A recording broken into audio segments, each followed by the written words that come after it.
Hello guys, welcome to my another video. अनि अहिले चाहिँ हामी भाइ बहिनी भएर चाहिँ खुर्सानीको बेरमा फन्चरसम्म छोडिदिउँ भनेर जान लागेको। हामी चाहिँ अब भाइ बहिनीहरू भएर सबैजना जाँदैछौँ।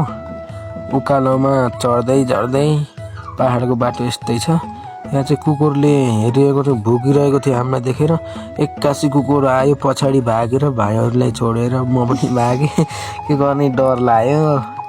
अनि यसपछि त्यहाँको आन्टीले छेकिदिनु भयो र अनि हामी चाहिँ अलि अगाडि बढ्यौँ।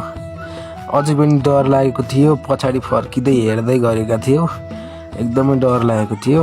अनि एकैछिनमा हामी चाहिँ पुग्नै लागेका थियौँ। हामी चाहिँ अब फन्चरको माथि चाहिँ थियौँ।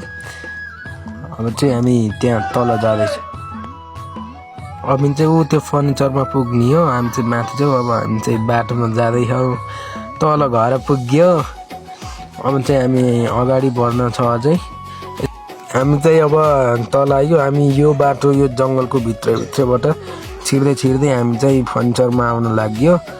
हामी चाहिँ जाँदैछौँ अनि पनि फर्निचरमा। अब चाहिँ फर्निचरमा पुगेर अङ्कललाई खुर्सानीको बेनाहरू दिएर अब चाहिँ हामी घरतर्फ लाग्ने भनेर हिँडेको। यसो भाइ बहिनीहरूलाई मैले पनि फर्निचर हेर्नु पर्यो कस्तो रहेछ भनेर यसो हेरेर भाइ बहिनीलाई लिएर चाहिँ उकालो चढ्यो। उकालो चढ्दै चाहिँ बहुत थाकिसकेको थियो। उकालो पनि चढ्यो। अब जाँदैछौँ हामी।